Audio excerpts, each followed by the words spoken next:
Welcome everybody to another installment in the Fighters to Watch 2023 series. I am Spencer Kite, your friendly neighborhood Spencer man. This is SevereMMA's YouTube page, and we're rolling on and we're hitting what to me is really the two polar ends of the weight class spectrums in the UFC. It is the bantamweight divisions on both the female and the male side of things, and as it says in the description, they could not be more different. We will start with the women and we'll get there shortly. But when I look at these two weight classes, when I was putting this together, it really stood out to me sort of the way we haven't really talked about, to me, the lack of intrigue that's coming in the women's 135-pound weight class. As I go through and put this together, we will go through the names here shortly. There's only a handful of athletes that are under 30 years old and working their way forward. We have a champion who is now back at the top after losing the title last year, regaining it in July in dominant fashion in Amanda Nunes. We don't know what she's going to do. She's beaten sort of all of the top names that you would expect her to face. She's maybe in a situation where she's going to have to start going back through them again, which isn't all that appealing because she's dominated all of those fights, save for one. And it feels to me like we haven't spoken about it. And I don't know whether that's just because we're trying to be nice, we don't want to be too critical, or because we're too wrapped up and we're too focused on some of these men's weight classes that aren't great. Sean and I talk all the time on the State of UFC about the middleweight division. I think light heavyweight is a little thin. Heavyweight obviously is usually a little bit thin. But the women's bantamweight division is for me, the weakest collection of emerging talent in any of these weight classes. I'm not sure if any of these fighters that are under 30 years old are going to get to a point where they're actual contenders. It's part of the reason that they're all mentioned here and why I'm looking forward to seeing what they do in 2023 to see if they can change my mind. But it's grim. Conversely, the men's side of things, bantamweight is the best division in the sport, still remaining, hands down. You can argue for lightweight. You can make a case. They will have the most fighters overall in the collection of Fighters to Watch series that come out. That's the greatest volume is lightweight. It's also the weight class with the most fighters overall in terms of the roster. But for my money, as it has been for the last several years, and you could go back and check the old Substack, the receipts are there, top to bottom, in terms of the striation of talent and the different levels and tiers of talent within that weight class. It is the best in the sport. Still a little under the weather, working with the froggy throat, as you can hear. I apologize in advance for the coughs and the pauses that are going to have to come. The water that's going to come in between kind of every 2 or 3 fights just to keep getting me through this. But I didn't want to take any days off. I didn't want to press pause. I didn't want to farm this out to anybody else. This is my baby. We're here. We're doing it. So we'll get set and then we'll get going.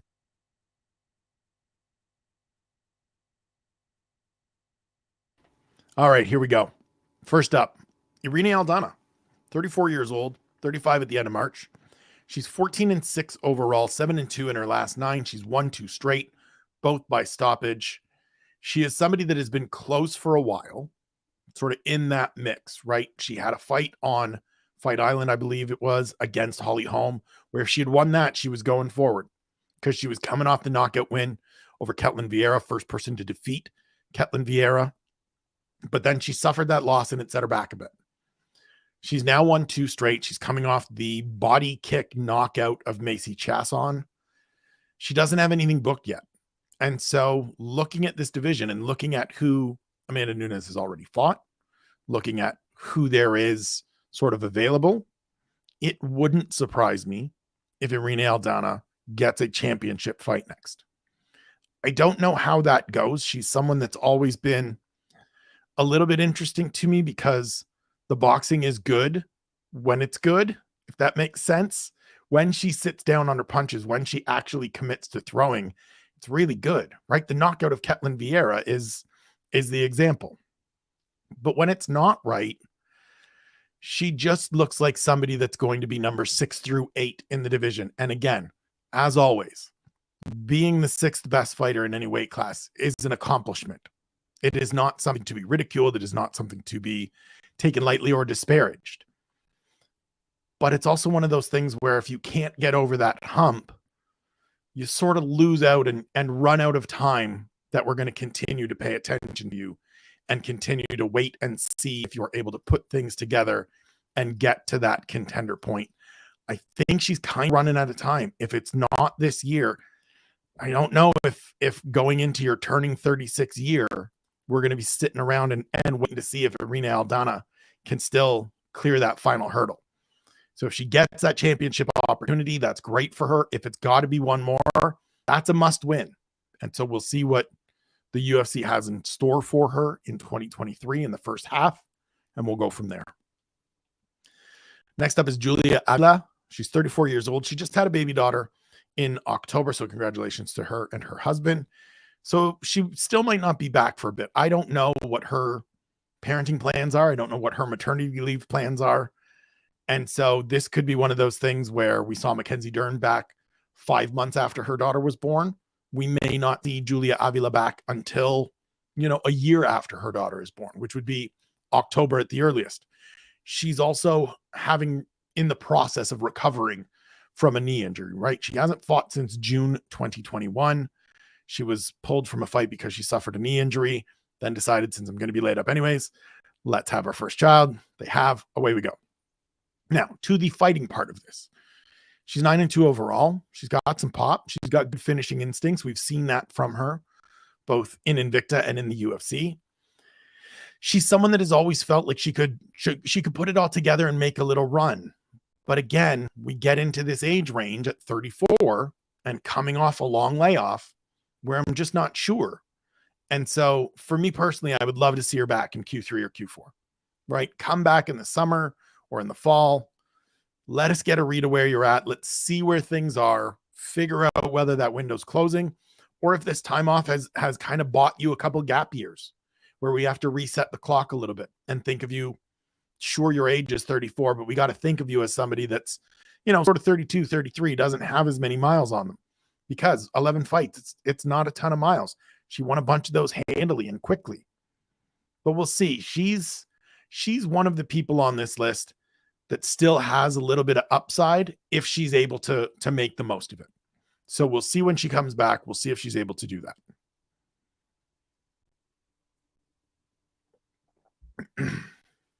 Next up is Chelsea Chandler, the first of the sub 30 fighters that I'm interested in heading into this year. 29 at the end of the month, 5-1 overall. She's won 5 straight, including a first round finish, excuse me, in her UFC debut against Yulia Stoliarenko. She's a member of the Cesar Gracie fight team. She's from Stockton. She's going to get a push. We are going to see a little bit of a spotlight, not a big, Patty Pimblett, Ian Gary kind of spotlight on Chelsea Chandler, but she's going to get a look. Being from that crew, she's going to get a look. As I said, she's one of the few under 30 fighters in the division with even a glimpse of promise. But right now, it's just promise. Right now, it is just raw materials. There's no way to make a reasonable assessment of who she can be as a fighter 2-3 years down the road because she's 6 fights in and she hasn't really faced. Her last fight was probably the best competition she's faced in Wu Yanan. And she got the job, in Yulia Stoliarenko. My apologies. And she got the job done. But it's not like Yulia Stoliarenko was setting the UFC ablaze, right? She had struggled prior to getting her win over Jessica Rose Clark. And so this is wait and see because I want to see if there is growth. I want to see if there is development. But it's also people that are the few women that are under 30 in this weight class have an opportunity. And if they can string together some wins, if they can have that growth, if they can move forward, there's going to be chances because it feels like to me, this is going to be one of those situations where in 3 years' time, this division looks wildly different because a whole bunch of people have aged out and retired and gone to do other things or moved to a different weight class or are no longer in the UFC. I don't know who's coming to replenish the ranks, but there'll be opportunities for fighters like Chandler if they are able to show us something starting this year. Next up, Macy Chiasson. She was mentioned earlier, lost her last time out to Catelyn Vieira, a fight that she was doing well in. Not Catelyn Vieira. I keep stumbling tonight. Sorry. Like I said, off my game a little bit. Lost last time out to Irene Aldana in a fight where she was doing well and then took an up kick to the midsection that just landed perfectly and is one of those, you throw it 100 times, it lands well twice. This was one of those times. She's 31. She's 8-3 overall, 6-3 in the UFC. Similar to Aldana, she's shown flashes, but the times when she's had that opportunity to get a real step up, she's kind of stumbled, right? Submitted by Raquel Pennington, up kick lost to Aldana. Yes, she got a win over Norma Dumont on sort of weird notice, up a division. It was a close kind of nothing fight in terms of the action, in terms of, the real takeaways from it. She's a huge question mark to me. She's somebody that I've been very curious to keep watching. She's progressed coming off of The Ultimate Fighter a number of years ago. She hasn't really had that breakout, and it feels like 2023 could be a make or break year for her. Not in that she's not going anywhere or she's at risk of losing her spot on the roster, but just this is the year. If she's going to be a championship presence, if she's going to be a contender, we need to see 2 good wins in the first 2 appearances this year to get her back into that mix, into that conversation. So we'll have to see what happens for Macy Chiasson.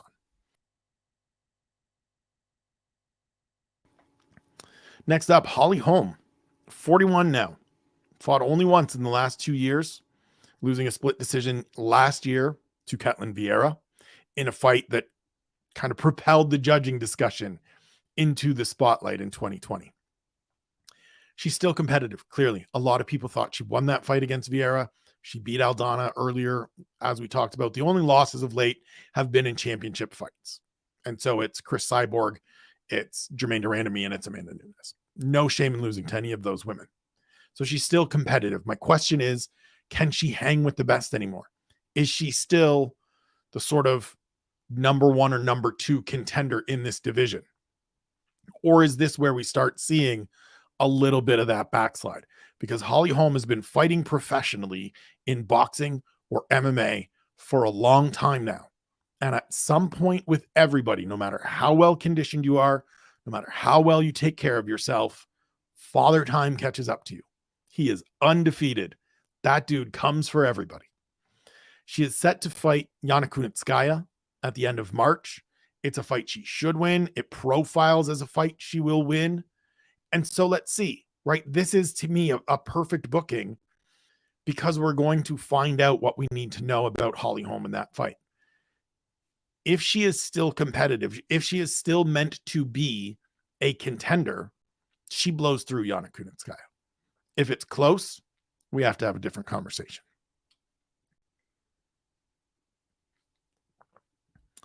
Which brings us to the champion, Amanda Nunes. Regained the title in 2022 with a unanimous decision win over Juliana Pena. She turns 35 at the end of May. She looked less dominant in that win. It was a dominant win over Pena, but it wasn't dominant the way her earlier dominant wins were, if you follow me. We talked about it at the time on the takeaways. We've talked about it subsequently. It feels a little bit like we're seeing Amanda Nunes slide back a little bit. We're seeing a little bit of just the years and the being on top for so long and having beaten everybody and life changing with Nina and with Megan Ann and everything else that's going on. There's no fresh challengers. There's not a lot that seems to excite her. And so I'm not sure what's going to come in 2023. I'm really curious to see what happens. I predicted on the last State of the UFC show with Sean that I think this will be the last year we see Amanda Nunes compete. Right? There's just not fights out there for her at this point. There's no one exciting rising through the ranks. There's no one exciting coming from Bellator or PFL or somewhere else that suddenly is going to be this intriguing big challenge for Amanda Nunes. And so she can defend the title a couple more times this year and really, truly cement this second reign. Maybe she does the third fight with Valentina Shevchenko. It's the one I want to see. I think it's the one everybody wants to see, but we don't know if that's something the UFC wants to do, if it's something Nunes wants to do. I'm pretty sure it's something Shevchenko wants to do. Talk to her tomorrow. Actually, by the time you're watching this, I will have talked to Valentina Shevchenko, so I will confirm then that it is something she would like to do at some point. But I just don't know. So I want to see what the next booking is. I want to see how she looks in that fight. And that to me is going to determine whether these two fights with Juliana Pena were just a blip, were just a moment of, I'm not all that bothered by her, and you stumbled and then you reset things. Or is this sort of Amanda Nunes starting to wind it down? We'll see.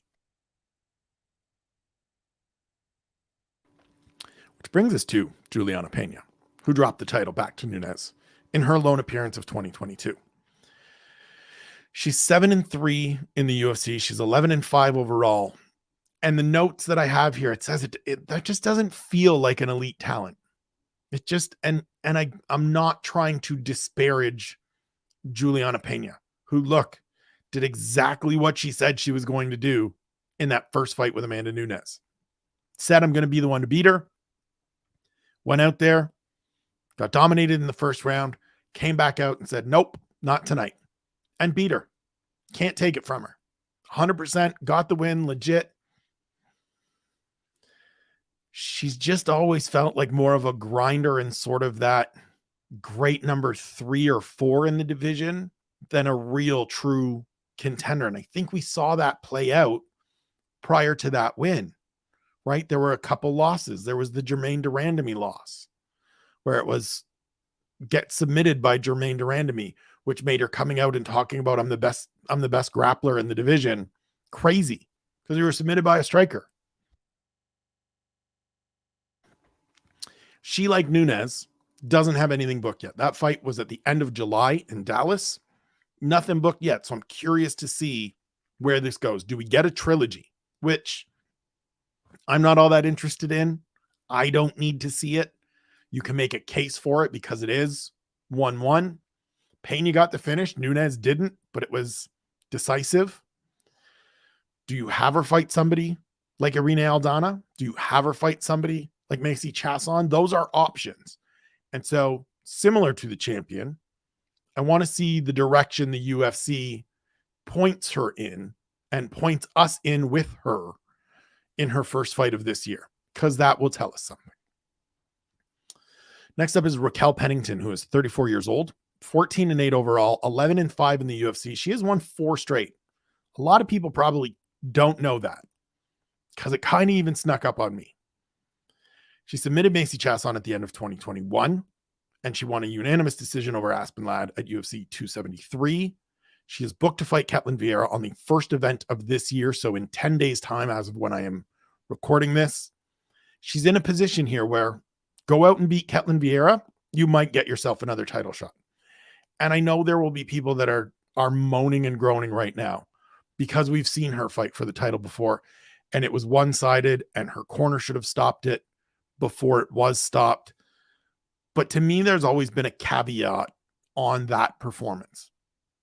It was her first fight back in roughly 18 months, right? She had the big win at UFC 205 over Miesha Tate that propelled her into championship contention. Miesha retires. And in the span between that fight and facing Amanda Nunes, Raquel Pennington dealt with a whole lot of shit. She had a bunch of different injuries. She got in an ATV accident where she nearly lost her leg. It was terrible stuff. And then she came back from that, went to Brazil, and fought Amanda Nunes. Not really ideal circumstances. So if she does beat Catelyn Vieira, let's see her get that second chance. She's done enough to merit it. You win 5 straight in this division, and they're good wins. They're the best wins she can have. Yes, she's come up short against. I don't want to see her have. What I'm saying is, I don't want to see her have to fight Holly Holm. I don't want to see her have to fight Juliana Pena in order to face Amanda Nunes again. The division's too thin to be running people through gauntlets of fighters that we've already seen Nunes beat anyways. So just hustle them through. If she gets the win, get her in there. Let's get a look at it. because 5 straight is pretty solid in this division.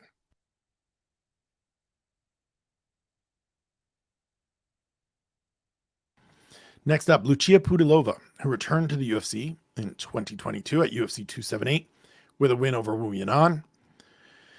She's won 3 straight overall, 6-1 in her last 7 after losing her last 4 during her first UFC run. She's training at SBG now. She's clearly improved. She's settled into this division. She was sort of bouncing back and forth between this weight class and flyweight in her first run. She's sort of one of those fighters to me that really intrigued to see more.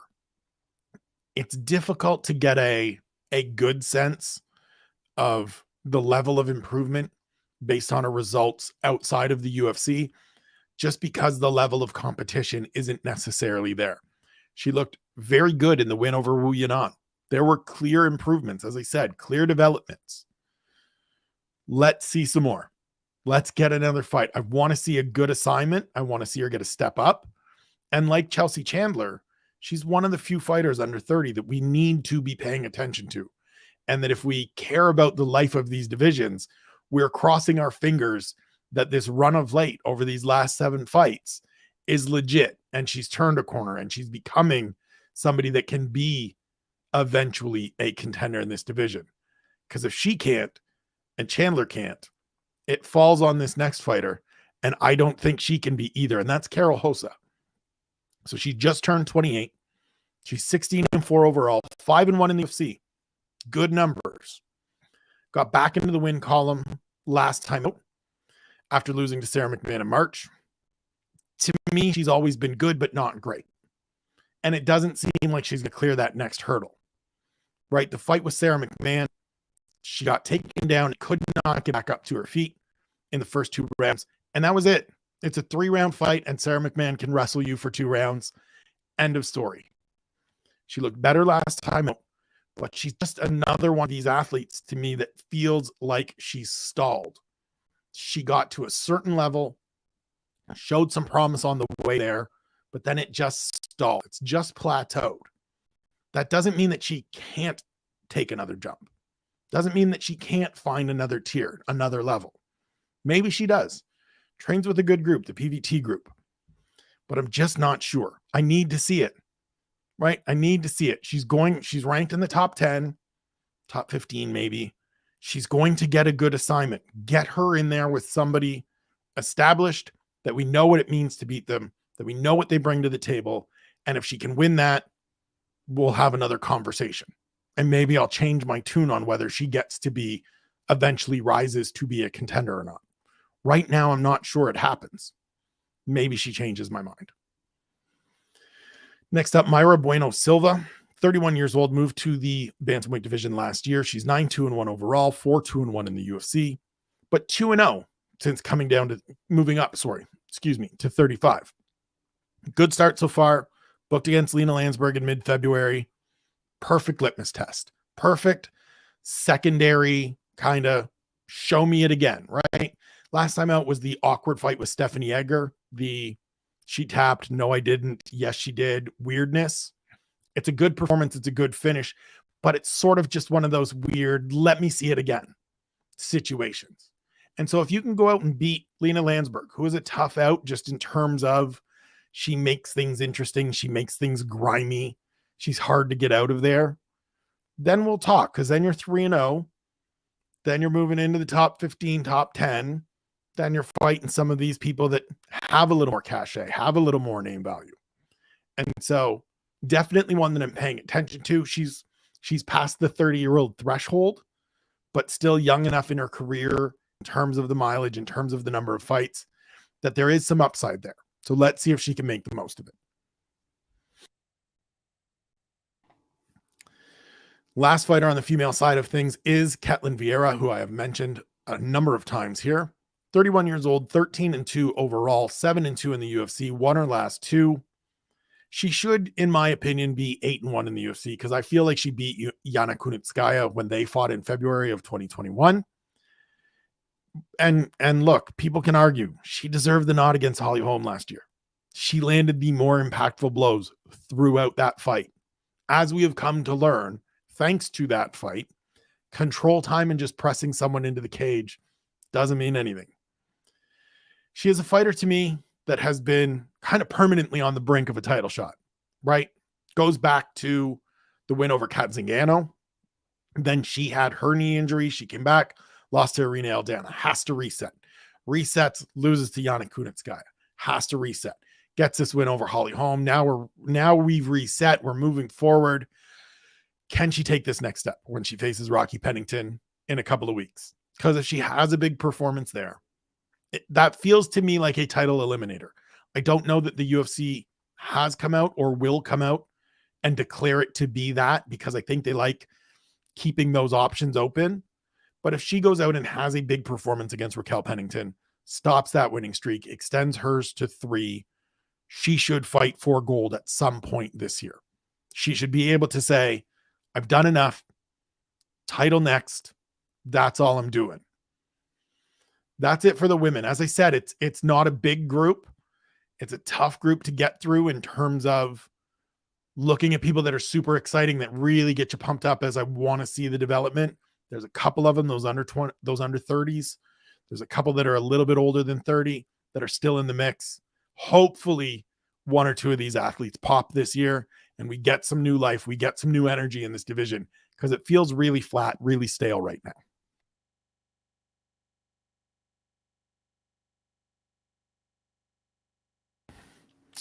We shift to the fellas, and we start with Alatang Haley, who just turned 31.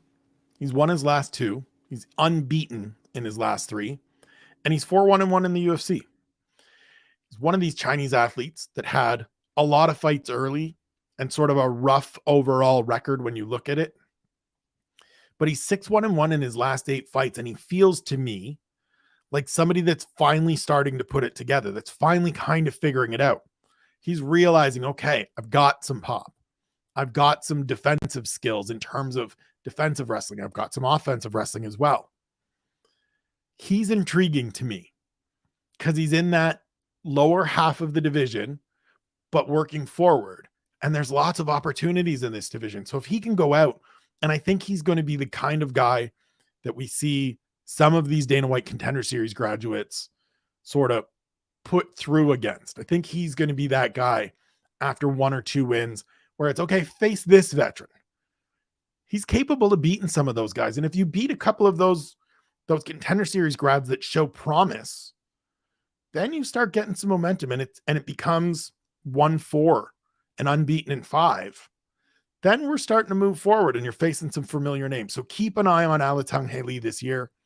Curious to see who he gets matched up with next, how things shake out. Someone I'm interested in this year. A surprise name to some, I'm sure, but a name that I'm watching nonetheless. Next up, Farid Basharat, one of those Contender Series graduates from 2022. 9-0 overall, 25 years old, younger brother of Javid Basharat, who we'll talk about next. Trains with his brother and Amir Albazi in Las Vegas, splitting time between working with Dewey Cooper and working at Extreme Couture. He is booked to face Damone Blackshear at UFC 285 in March. Great first assignment, right? He's struggled to find opponents on the regional circuit. He's finishing a bunch of people. Like his brother, he has an abundance of skills, a ton of upside, but we just don't know. He's one of these athletes that I hear good things. Harry has talked repeatedly about the Basharat brothers and the skill that they possess. And so let's just see. Let's get out there. Rookie year in 2023. Ideally, 3 fights, and we just see what happens. 2 fights would be fine, similar to his brother last year. Let's just see what happens. I think the upside is there. I'm very curious, really paying a lot of attention to both Farid and Javid, but we need to see a couple fights first. Excuse me. As I said, we move to Javid Basharat, the elder brother of the Fighting Basharat brothers, 27 years old, 13-0 overall, 2-0 in the UFC.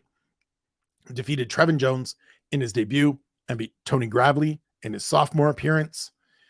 He is set to fight next week in the first fight card of the year against Matisse Mendonca, who is a Contender Series grad from this last year. It's a weird fight to me. I don't understand how you beat kind of a decent journeyman in Trevin Jones, and then a quality fighter in Tony Gravely, and go backwards to face a debutante and a contender series grad at that. But listen, he's fighting in Q1. That's all I care about. That's all I care about, because that sets us up for hopefully 3 fights. And that's what I want to see. Javid is one of those guys, like his brother, that struggled to get opportunities on the regional circuit. He was finishing everybody. He's well-rounded, very skilled. Let's just see if he can take some steps forward this year. The only way to do that is to compete. And so, weird booking or not, and look, Mendonca could come out and beat him, and then I look like an idiot for saying it's a strange booking and a step back. Fine. I'll be here as always. If I'm wrong, I'll be here saying I was wrong. Let's see if he can go out, get a 3rd win, fight 3 times this year, show us where he's at, get a little bit more development, get him moving forward in this division.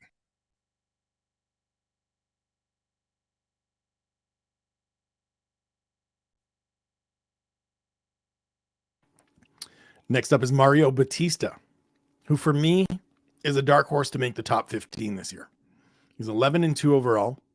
He's 5-1 since losing his short notice debut to Corey Sanhagen, which, look, one of those fights we're not holding against anybody. He's won 3 straight, subs in his last 2. Similar to Basharat, I have no idea what the booking is. The logic behind the booking of Mario Batista against Guido Canetti on March 11th just feels like a weird assignment to me for a guy that has been a good soldier, that has fought good competition, that last time out fought a guy in Benito Lopez who hadn't fought in 4 years and ran through him, who beat Jay Perrin before that and Brian Kelleher before that. Like, he's done all the things that he's supposed to do in order to move forward, win fights, look good, earn finishes, say yes to the short notice guys, say yes to the returning dude. And now he gets Guido Canetti. I get the Canetti's earned back-to-back first-round stoppages, but it's against low-tier guys. And it's a guy that he's 43 years old or 41 years old. And look, I'm 44. So I'm not saying he's old and like washed and whatever, but like, this just doesn't feel like the fight that Mario Batista should have. Again, though, like Basharat, it's Q1, so I'm happy. Fight at the start of March, get another win, move it to 4 straight, and then we hopefully, should it play out that way, get to see him against a step up in competition. Because I think he's got the skills. I think he's got the talent. I love the way he mixes everything up. I love the way he changes levels in terms of his strikes. Love that he adds kicks on the end. He's got a good crew that he works with from the lab, with Crouch and all of those guys. Keep an eye on Mario Batista this year. He's one of my guys. Claiming him for Team Spencer. One of my guys. Next up, Brady Heastand. 23 years old, 1-1 in the UFC, 6-2 overall. Thus far in his 2 UFC fights, and even through his time on The Ultimate Fighter, we've seen the intangibles. Right? Tough kid, scrappy kid, can take a shot and come back, knows how to keep himself safe when he is hurt. We've seen him hurt in a couple fights, knows how to keep himself available, and he just needs time to grow. Like, this is just one of those kids that he's 23. We'll get to somebody towards the end that will help me reiterate this point, but I really do think, and one of the things I want to stress this year in my analysis, in my coverage, in my discussion of these athletes, is that we have to be patient. We have to understand that development is not linear, that just because we want to see these athletes move forward at a rapid pace doesn't mean they will. It takes 4, 5, 6 years, 7 in some cases, 8, 10 in some cases, before these athletes become the full version of themselves. Brady Heastand is 23 years old. He's got 8 pro fights, and a bunch of those are the regional fights that you get when you're the local guy that shows some promise and you come from the local good gym. He just needs time. He's coming off a good win over Freddie Garcia, but he needs time. Pay attention, see what happens over the next couple years. Keep an eye on him. This gym at Sick Jitsu has brought some fighters along. Michael Chiesa, Juliana Pena have come along and had success in the UFC. We know they can do it. We know Rick Little can coach up some people. Let's just give him time. Next up, Merab the Machine Dvalishvili. He turns 32 on January 10th. Happy advanced birthday, Merab. 15-4 overall, 8-2 in the UFC. He has won 8 straight. Lost his first 2, 8 straight since then. He is, as the nickname implies, a machine when it comes to his conditioning, when it comes to his takedowns. The trouble with him is that he doesn't really do a lot with them. We saw the fight with Jose Aldo. It was the worst matchup possible for Aldo. It ends up being Aldo's last fight in the UFC. Look, he did what he needed to do to win, but nobody came away from it thinking, man, I can't wait to see Merab fight again, which is unfortunate because the fight before that against Marlon Moraes was all kinds of chaos and fun and bonkers and the good version of what Merab can be when you put him in there and say, we need to go crazy. It's a great winning streak, but he's one of those athletes that is in the position. It's not quite the John Fitch position from back in the day, for those that would remember John Fitch. It's not quite the Carla Esparza position from when Esparza was having to win a whole bunch of fights in order to get back into the championship mix. But it's getting close, because I think normally if you win 8 straight in what we all agree is the best division in the UFC, and your last win is over a guy that fought for the title not that long ago and one of the greatest featherweights of all time in Jose Aldo, and you've got to finish over Marlon Moraes before that, and you've got some good wins in there, we would have the UFC looking at championship opportunities.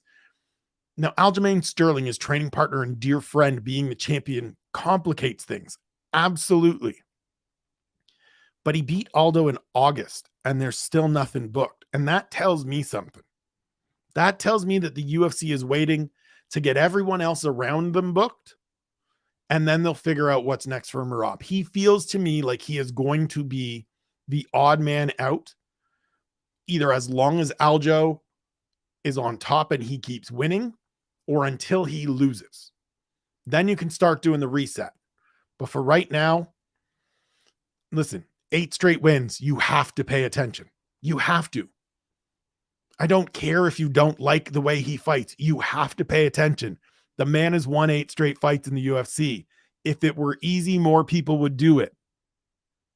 Pay attention. Let's see who he gets booked off with. Probably in the first quarter, maybe the first half of 2023. That'll tell us a lot, and we'll go from there. Next up is Rob Font, who, surprising to me, is 35 years old now. 19-6 overall. He's lost his last 2. He is booked against Adrian Yanez in early April. And the booking, to me, really kind of positions him as the gatekeeper to the top 10, the top 15. Right? The losses aren't bad losses. They're not terrible losses. It's Jose Aldo and Marlon Vera. Very good fighters. Top 5 fighter, top 10 fighters at the time. Vera, top 5 fighter now. And this feels like the right spot for him. I think the win over Cody Garbrandt is going to stand as Rob Font's best performance, probably of his career. Great effort. Terrific showing. That was Rob Font at his absolute best. Doesn't mean that he can't bounce back and prove to be too tough of a test for Adrian Yanez in a couple of months. Absolutely could be. It's a fight that really, in my opinion, lays out well for Rob Font, because Adrian Yanez isn't looking to grapple. Yeah, he's a power hitter. He's got some pop to him, but he's also a guy that'll just stand in there and trade with you. And so if Rob Font can get back to getting on his horse and moving well and add a little bit more pop to those clean jabs and that smooth technique, he can stop Adrian Yanez's run and cement himself in this spot that he's in right now, that I think is the right spot for him, a good spot for him. Looking forward to that fight. We're a few months away. There's a bunch of other stuff going on in the division, but don't forget about that one. Write it down somewhere. Put it in the calendar in advance. Rob Font facing Adrian Yanez. You'll enjoy it. We'll all enjoy it. We'll get hype about it when it comes up. But for now, we just soldier on.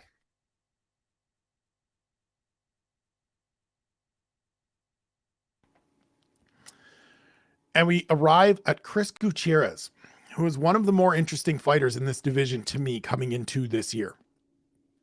It is the quietest unbeaten 8-fight unbeaten streak maybe in UFC history.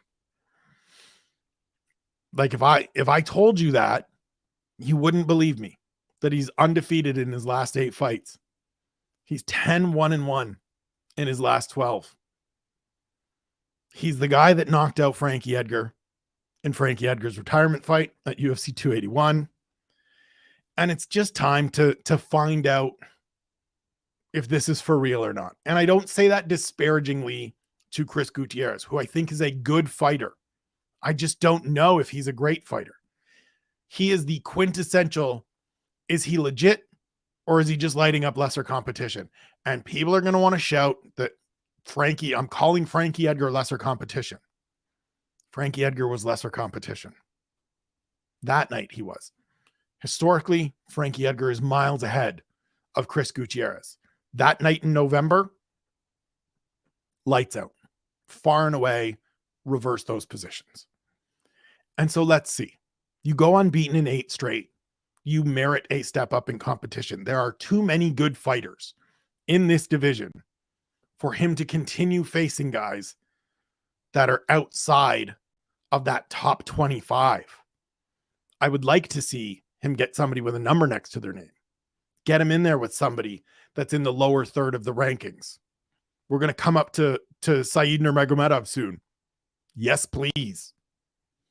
Let's make that fight happen. Because we got to find out. We got to know. We got to learn one way or the other. Is this a guy that is continuing to grow and build and is going to potentially get into the top 15, top 10? Or is this a guy that is perfectly situated to hang out in the second 15 and just have a bunch of good fights, be entertaining, be fun to watch, all of which is fine. I just want to know. I just need some clarity. Get him a big fight. Let's see where he lands. Next up, Montel Jackson. 6-2 in the UFC, won 3 straight. Last one was over Julio Arce at UFC 281. The only losses that he's suffered in the UFC are to Ricky Simone right out of the gate and Brett Johns, who, listen, he's one of these dudes that is grimy and a grinder and isn't aesthetically pleasing to watch fight, but he's tough as shit and he's dangerous. And that was a hell of a step up in competition for Quick. And so you lose to those dudes. I'm not faulting you for it. He got to the UFC in his first year of being a pro. I think the upside is still huge. I love the tools. I want to see him get a step up in competition again. You beat Julio Arce. Give me another step up in competition. He's somebody after that fight at 281. I'll cop to it again. I came out and said I'd love to see him somewhere else other than where he's training at Pura Vida in Milwaukee. Just because I think there's a level of skill and a level of talent to this guy that can be unlocked somewhere else. Training in a bigger room, training in a more competitive room with different coaches that have gotten people to the top before. But let's see it. Let's get him a step up in competition. I've said it a bunch of times now. There is so much talent in this division that we don't have to do the usual thing of protecting up and comers and make sure we keep a bunch of people. Nah, get them in there with one another. Let them put them in the cage and let the fates figure it out. Give him a step up. Let's see how good Quick is. Same applies to Miles Johns, who is in a really weird spot. I'm still curious to see what he can do, but he's in a really weird spot. So he left Fortis MMA to move back home to Kansas. He is training at Glory MMA. And now, of course, James Krause is banned. He won his last fight, his first fight since connecting with the crew at Glory. He's 13-2 overall. Former LFA champ, good wins on the regional scene. Like, there's a bunch of things that are good here. I've always been pretty high on Miles Johns as somebody that I thought could have some upside. Beat Adrian Yanez, split decision back in the day in LFA. You don't beat Adrian Yanez if you're not skilled, if you're not talented. Upside is there. Got to see if he can bring it all together. The win over Vince Morales last time out, the fight wasn't great. Now, as he will tell you, as we heard on the broadcast, wasn't allowed to have Kraus in his corner. That complicates things, certainly. Have to remedy that situation. But let's see. He's in a position where if he's going to go forward, it needs to be this year. Need to build off this win. Need to get it all rolling. Need to stay active. Need to stay healthy. Need to start putting together 2, 3, 4, 5 wins to get moving forward. Next up, Syed Yakub Kakramanov, who impressed a great deal despite losing last time out to Syed Nurmagomedov. He is 27 years old, 10-3 overall. And as I said, he was all over Syed Nurmagomedov last time out until he got caught. And it's just, we use get caught all the time. This was one of those, dude just got caught. Head was in the wrong place. Syed fished that ninja choke and we were done. He's another guy to me that feels similar to Mario Batista. Feels like he's got that potential Ricky Simone in him, where Simone was around for a little bit. We saw some good moments. We saw a couple stumbles, and then something clicked. And now he's in the top 10. And now he's got big dreams for this year, as I wrote about when speaking to him for UFC.com a couple weeks ago.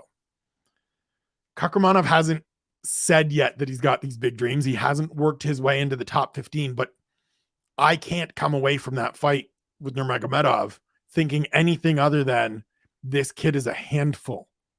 This kid is problems, right? Won his debut against Trevin Jones on short notice, flying halfway around the world during fight week to get to Vegas, to make weight, to get a 3rd round finish, and then beats Ronnie Lawrence at Ronnie Lawrence's wrestling game in his 2nd fight, and took the fight to Nurmagomedov last time out until he got caught.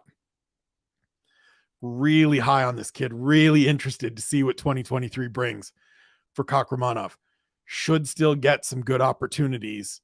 And he is somebody that if we're looking for names to track that are outside of the top 15, track that name, learn it, commit it to memory. Syed Yakub Kakramanov. He's the goods. Next up, Jonathan Martinez, 28 years old, 17-4 overall. Surprised me. 8-3 in the UFC. He's won 4 straight. He's 6-1 in his last 7. Should actually be 9-2 in the UFC because there was that Andre Ewell decision a few years back that was just janky as can be.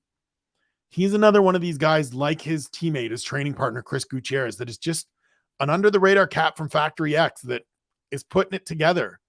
And we kind of need to know. We kind of got to, if they weren't teammates, I would say have them fight each other and the winner moves forward because that's the easy solution. But like Gutierrez, he needs to get in there with somebody else that is moving forward, somebody else that is having success, so we can figure out whether this is beating lesser competition. Again, no disrespect to the people he's beaten, including a veteran in Cub Swanson last time out. Or is he the real deal? I think there's a little more upside because he's 28, where Gutierrez is 31. But we got to see it. Everything I talk about all the time on every one of these shows that I produce is the tests. We need to see these fights. We need to see these different matchups because the only way to know is to test our hypotheses, is to test our thinking, is to test these athletes against one another and then take what the fights give us and learn from that. So let's get them tested. That sounded awkward. Brings us to Syed Nurmagomedov, who I've mentioned a couple times now, 17-2 overall, 6-1 in the UFC, won 4 straight, 30 years old. He's so talented that he can look really not great for most of that fight with Kakramanov, where it's like, oh, he's going to get beaten by this guy, and then finds a way to win. And here's the thing I will say. You don't find ways to win in those situations if you're not really fucking skilled.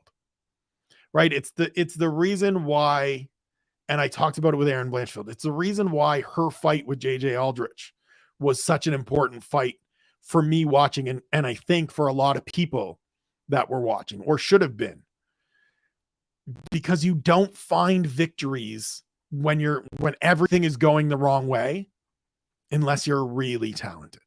It wasn't landed that one shot and it was a clean shot, lucky shot, whatever. It was, oh, your neck's exposed and I'm going to take it. And I'm going to get this choke to the point where it's in. This isn't I need to work through and reassess and readjust. Nah, your neck's there. It's mine. We're done. You won 98% of this fight and I got my hand raised. That's real deal. That's legit. So he is in the top 15. He should get another top 15 assignment next. He's a little bit loose with things. Harry and I always talk about sort of the Team Khabib way is go out and assure yourself the victory and then have fun at the end. It's sort of the like do the fighting and then do the fun. Syed, who is not part of that team, he trains with Mark Henry and the Dag Fight team and stuff like that in New Jersey. He's the inverse. He's the I'm going to go out and do fun and see what happens. And then if I have to do the fighting to ensure I get a victory, then fine, I will do it later. But he's solid, man. He's another one of these people in this division that, like, Jesus, it's so good. It's so competitive. There's so many options. There's so many people you could put him in there with that I would be jumping for joy to see. Let's just get him back in there in the first half of the year and get a couple fights out of him. See how much further he can take this. It's so fun. This is so great. I love this sport. I love this division.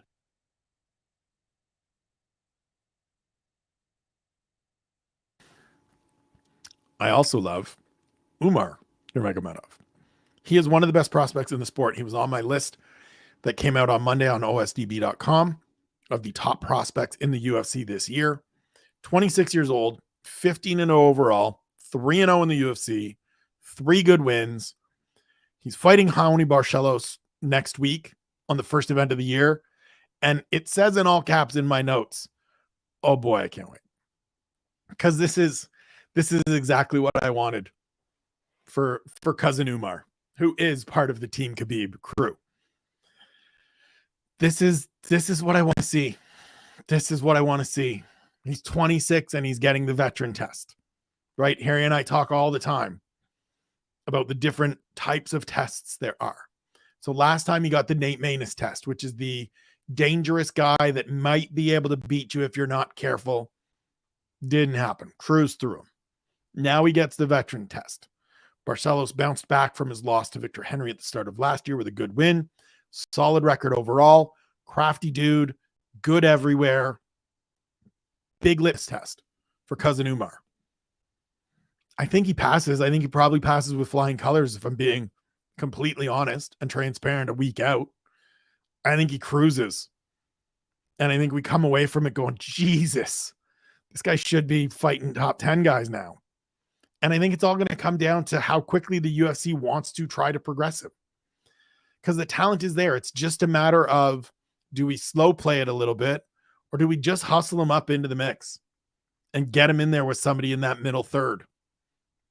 Get him in there with, Rob Font, if Rob wins his fight against Adrian Yanez in April. That's a matchup I would like to see. That's a good fight. Or somebody just in that range, right? Somebody of that type. Cousin Umar is going to be around and in the title picture for a long time. He's really good. We're seeing this team and some of these Nurmagomedovs really putting it together and showing us that they are very, very good. Cousin Umar is very good. He'll probably be in the top 10 before the year's out.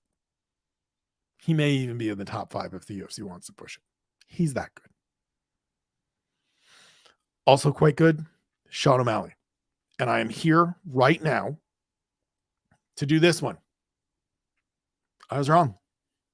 I've said it already a couple times on different platforms, different shows. I was wrong. I thought he was one of those guys that was just got a little bit more praise and a little bit more pub than he was going to be able to deliver.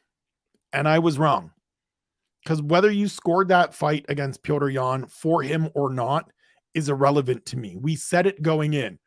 Sean O'Malley can silence his critics, and earn an overall victory by going out and being competitive and giving Petr Yan hell and making the former champ work.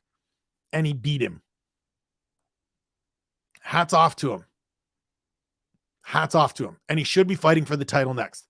I don't know if that's what's going to happen. As I'm saying this, I'm realizing that I didn't include Henry Cejudo in this list. I will add him at the end and give you just an off the top of my dome appendix of Henry Cejudo being in here. And we'll pull up some stats and all like that. But Sean O'Malley should be fighting for the title next. You don't beat Petr Yan and then fight someone else. Because one, the someone else's aren't really interesting options to me. I don't want to see Sean O'Malley face Merab Dvalishvili. No thanks. Because Merab can beat him. Could just grind him, take him down a bunch of times, make it look like the Aldo fight. And I'm not interested in that. And Sean shouldn't have to do that. Not after beating Petr Yan.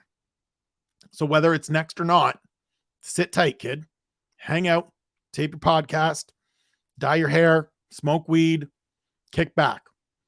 You earned this championship opportunity. And look, you might find him annoying.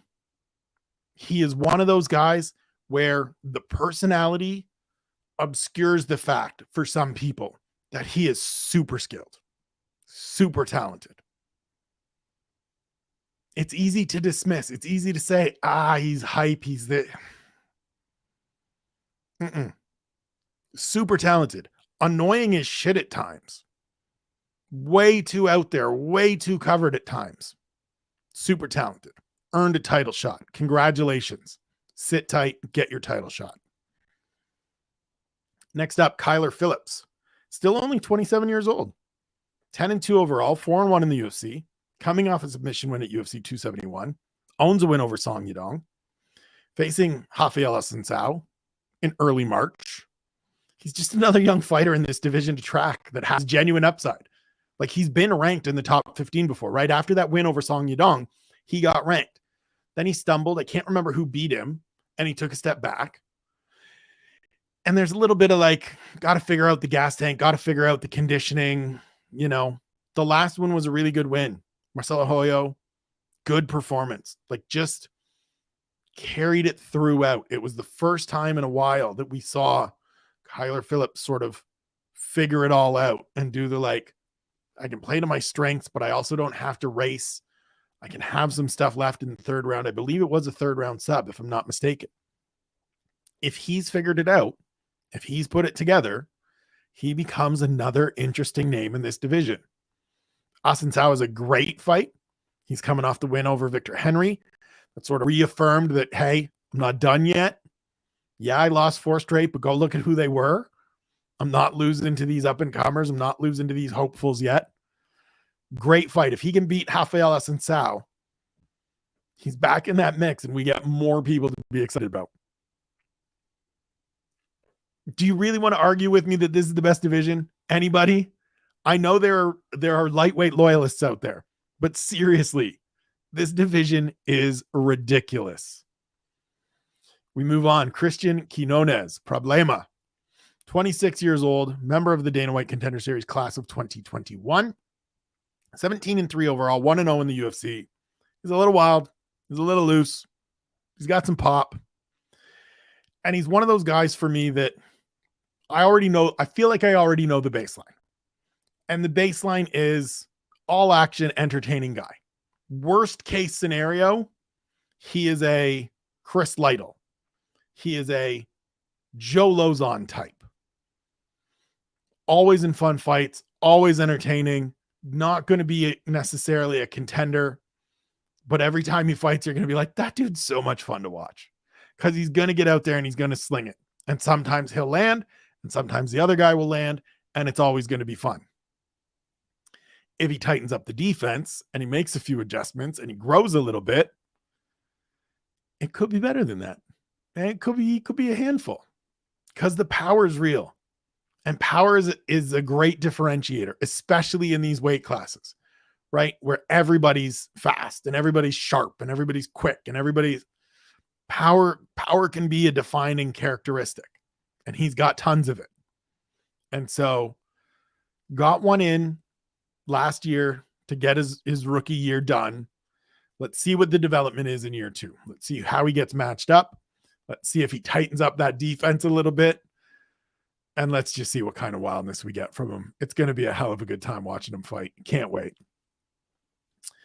Following him is Christian Rodriguez, who just turned 25. He is 1-1 in the UFC, coming off a first-round submission win in his return to bantamweight. So he is one of those athletes that made his debut up in weight, fought Jonathan Pierce, and was competitive with JSP, who is on a great roll at featherweight. We'll talk about him tomorrow when we get to featherweight. He's intriguing. He will be on the list 100%. And so he then dropped back down, got a good win.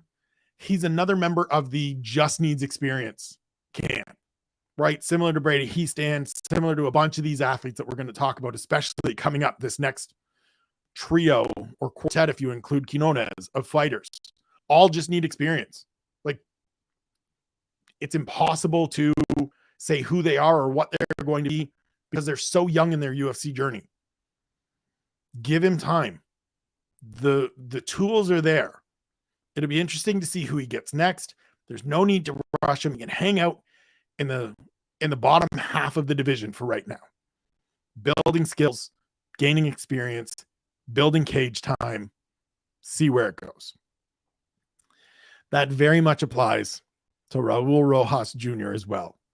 He is 18 years old. Won his debut by submission in round 1 against Jay Perrin.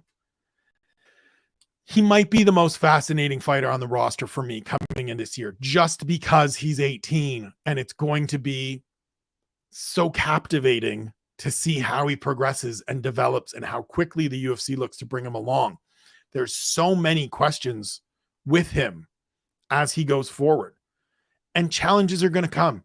He's not somebody, in my estimation, that is going to just blow through everybody and shatter John Jones's record as he says he wants to do and be a champion by 21 or 22 and everything just goes smoothly.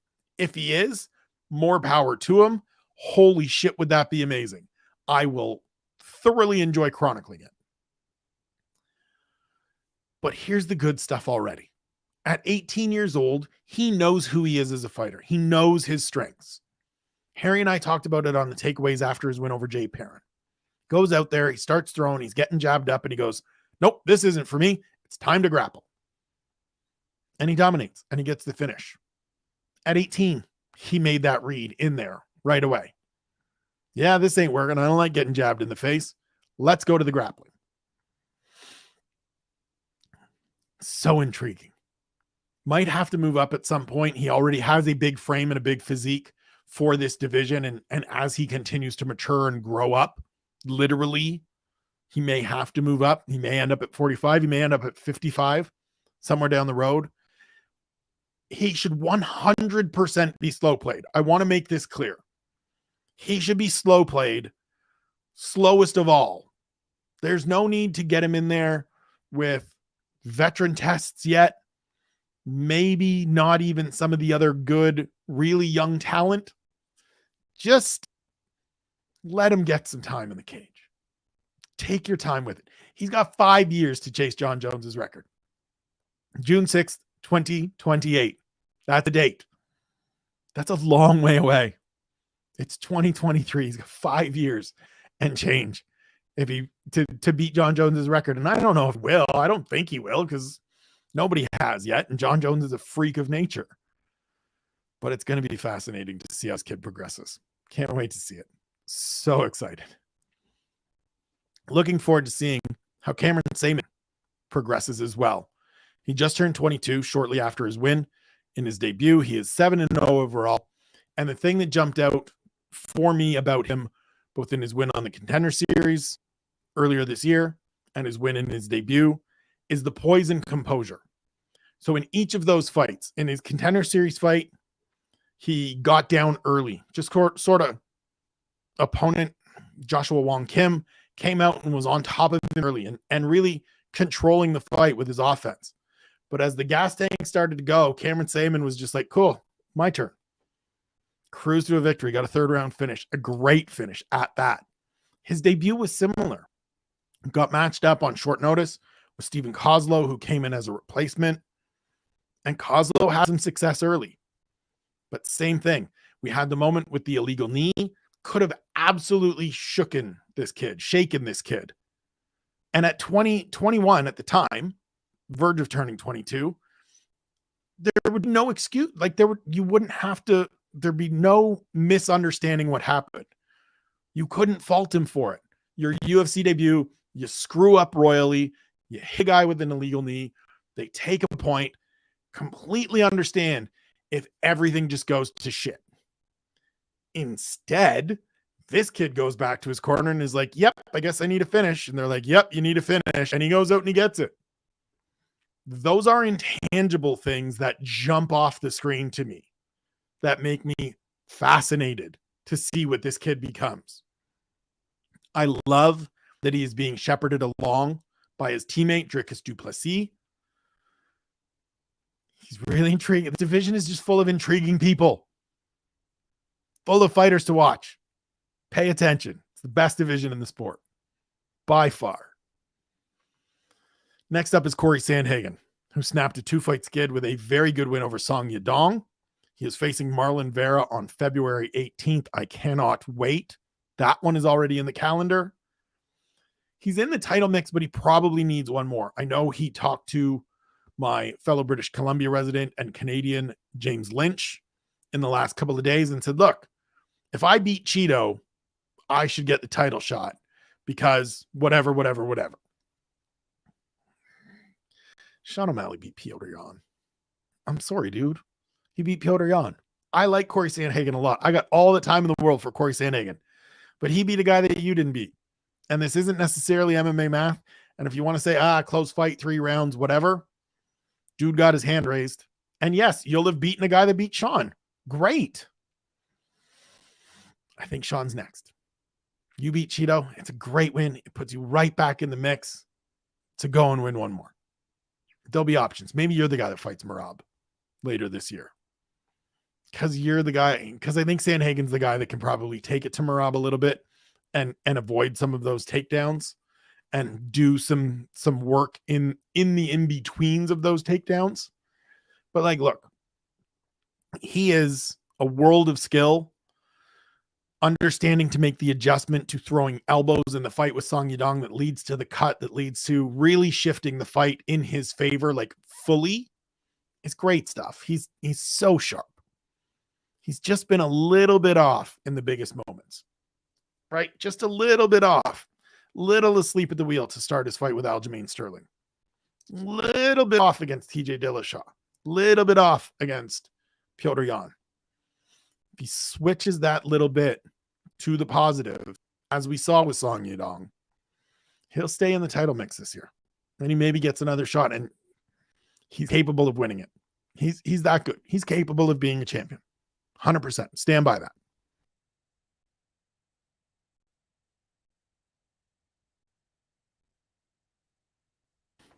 Next up, we're getting close to the end of this group. Ricky Simone, who I mentioned a couple times. 30 years old, 20-3 overall. Great record. 8-2 in the UFC. Won 5 straight. Holds wins over Merab Dvalishvili. KO'd Rafael Assunção. Sub Jack Shore last time out, which was Jack's first professional loss. First loss in pro or amateur. He's the dark horse of the division right now. Told me a couple weeks ago, I want to fight 3 times. I want to fight for the title at the end of the year. I'm going to have that thing on my mantle at Christmas. He asked for the Dvalishvili fight. He's already beaten him, but it was, if you remember that fight, it ended with Ricky in a mounted guillotine, and it seemed like Merab went out. And so he was awarded a submission win at 5 minutes of round 3. And Merab said, I wasn't out. I was fine. Whatever. Ricky has said, let's run it back. It's somehow already been 5 years since that fight. So let's run it back. I'm in. Sign me up. I said it in the piece. I'm saying it again now. Sign me up. He's really putting it together. He looks really sharp.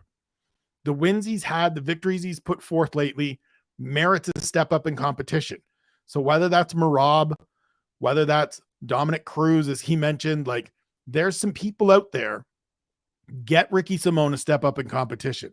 He might be the dark horse of the division. He might be the guy that just surprises everyone and works his way into the top 5 before the year is out. Don't count him out. Which brings us to the champion, Aljamain Sterling. 33 years old, 22-3 overall, 14-3 in the UFC. He has won 8 straight fights. Defended his title twice in 2022. Split decision over Petr Yan. TKO victory over TJ Dillashaw. He's still a little maligned. Still kind of unsure whether he's actually the best guy in this division. And I don't say that disparagingly. I don't say that like to be critical of Aljo, who I think is really skilled and a terrific fighter. I just don't fucking know. Like, I can't say it with the level of confidence. Like, if you look at some of these other divisions, Amanda Nunes is head and shoulders, without question, the best bantamweight on the women's side of things. There's no debate. Islam Makhachev, without question, the best lightweight in the UFC. Alex Volkanovski, the best featherweight. Aljo, he's got the belt. He's got the wins. Can I make a case for a few other people? Yeah, I can. I think I can. And that's shitty to say, but that's what happens when these fights are the way they are. Right?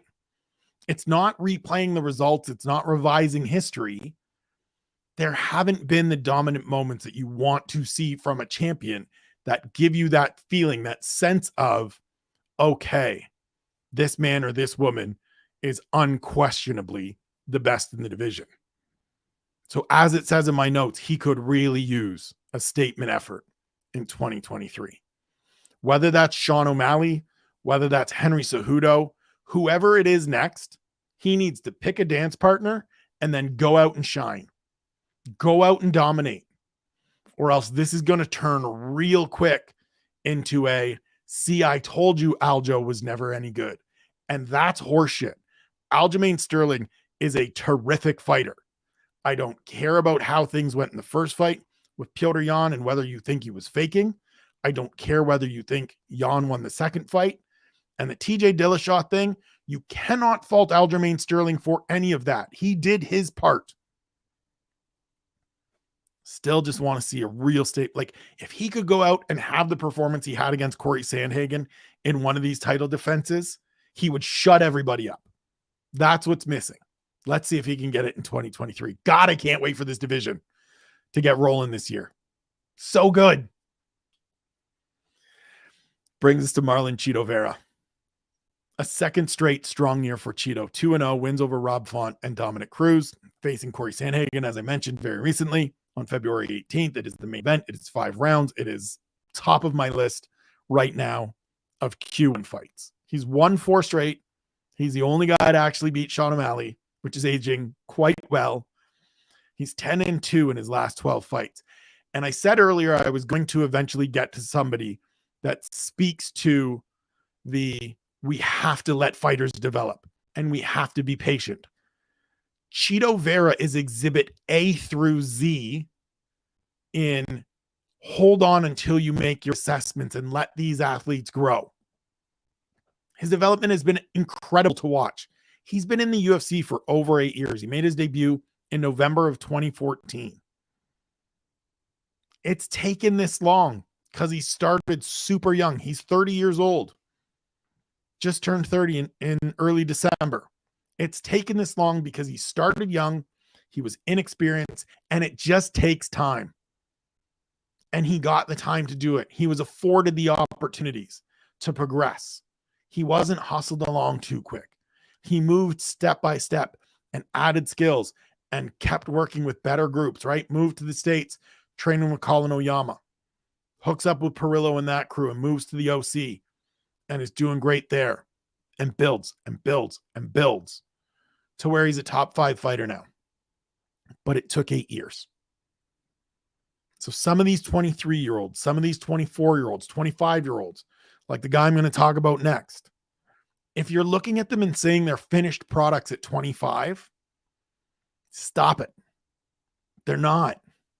There's so much time to grow, especially at this level and this level of competition. Cheeto's the embodiment of that. He is super durable. He's dangerous as shit. He's fine giving away rounds because he knows he can hurt you. The win over Rob Font is going to stand out in the history books as sort of one of those exemplar fights that defines impact versus volume, right? Rob Font outlanded him by a ton. Cheeto did way more damage. Rightfully won that fight. Can't wait to see him face Sandhagen. If he wins that one, my guy might be able to sit back and be like, yeah, title shot. Because it'll be 5 straight. And he's got the win over OMalley. I would love to see OMalley win the title and him and Cheeto fight at the end of the year. Excuse me, for the belt. That would be wonderful. That would be how I want to see that rivalry renewed and finished. It's got to get through Sandhagen first. Going to be a great year. Can't wait.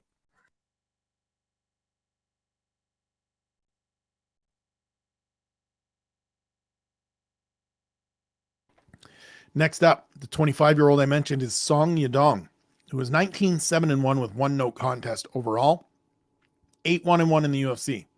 He just turned 25 on December 2nd. He was competitive in that loss to Corey Sandhagen late last year. His other losses to Kyler Phillips. Dude's 25 and he's had 10 UFC appearances, and he's a top 10 fighter in this division. Like, he's not going anywhere. He's only going to keep getting better. I don't know if he's somebody that's going to need to move to add more skills rather than just stay at Team Alpha. Whatever. He's 25. He's not technically in his athletic prime yet. He's still 2 years away from that. And he's already got 10 fights in the UFC.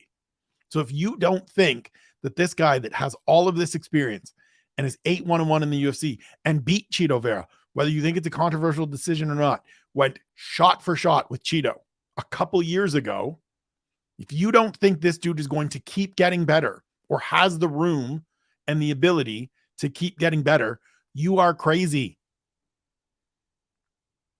He made my list of top prospects, and I'm sure there are people that are like, he shouldn't be considered a prospect because he's in the top 10. There's a lot of dudes that work their way into the top 10, men and women, that should be considered prospects because they just haven't reached their peak yet. They haven't reached the full extent of their powers. They haven't had those big wins and those big moments to get into those big fights. He started having a couple big fights. The Sandhagen fight is a big fight, but I still think he's a prospect. And if he adds a couple more pieces, 1 or 2 little things, he has championship potential. This division is terrific. Terrific. He's going to get big fights this year. He's going to get good opportunities. He's a handful. I love seeing him fight. God, this division is so good. Brings us to the former champion, Petr Yan, who enters 2023 in just like the weirdest position imaginable. Easy for me to say. So he's lost his last 2. Both split decisions, both close, both competitive. He's 1-3 in his last 4. But the win is over Corey Sandhagen for an interim title. Like, it's unfair to Aljamain Sterling, who has beaten this man twice, for me to say Petr Yan might still be the best bantamweight in the world, but he might still be the best bantamweight in the world. He turns 30 in February. He's going to have to take a small step back. And he did the whole, I'm never fighting in the UFC again. It's all corrupt. He'll be here. He ain't going nowhere. What do you want to do? You want to go fight in Russia? You want to go fight in Bellator or the PFL? He'll be here. He'll take a small step back. Maybe he fights Song Yadong. Wouldn't like that for Song Yadong. Would love to see the fight, though, because it'd be fun. He's going to be in this mix for the next couple of years. If he figures out a little bit of the urgency, if he figures out how to be a little bit more aggressive out of the chute and like balance the really high percentage striking with turning it up a little bit more volume, even more of a handful. Needs to be more active, needs to be more urgent. Handful. Hell of a fighter. Still in the mix. Last guy on my list, second last guy that I will talk about, Adrian Yanez. As I mentioned, fighting Rob Font in April. Jesus. After 4 fights in 13 months, he only fought once last year. That was the Tony Kelly fight. Knocked him out. Did us all the solid. Gave him the finger. Sent him packing. Thank you, Adrian. 16-3 overall. 5-0 in the UFC with 4 finishes. Very good boxing. Good pop. Still gets hit too much for my liking. Like, feels like somebody where the bloom is off the rose a little bit, right? Like, he was the, ooh, who's this guy? When he was winning those 4 fights, right? Came off the Contender Series, hustled right into the cage. I think he won his Contender Series fight towards the end of August. He fought on the Halloween card, the Anderson Silva, Uriah Hall Halloween card for his debut. And it was 4 fights in 13 months. And there was a lot of like, ooh, is he the next guy at Bantamweight? We've pulled back a little bit because the Davey Grant fight was close. And then he only fought once last year. He can regain some of that momentum with the fight against Rob Font. Go out and beat Rob Font. You're in the top 15 and we're talking about you as the, ooh, is he maybe the next guy again? It could also be where the ceiling is determined. Could also be where we go, well, this is as far as Adrian Yanez goes right now. So we're going to see. I'm really excited to see that fight. Really, really high on Adrian Yanez in terms of what he's done. Want to see if there's more levels. Want to see if there's more progression. Want to see more of them just in general. And if this is the ceiling, that's fine. Being in the second 15 is not bad. This division's great. There will be opportunities. Maybe you build on some things. He's still on the right side of 30. Let's see.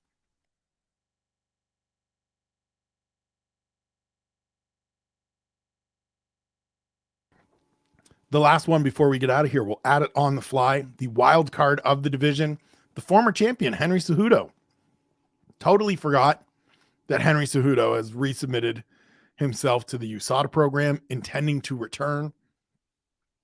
Look, we don't know when he's going to come back, if he's going to come back, where he's going to come back, what the situation is. What I will say is this.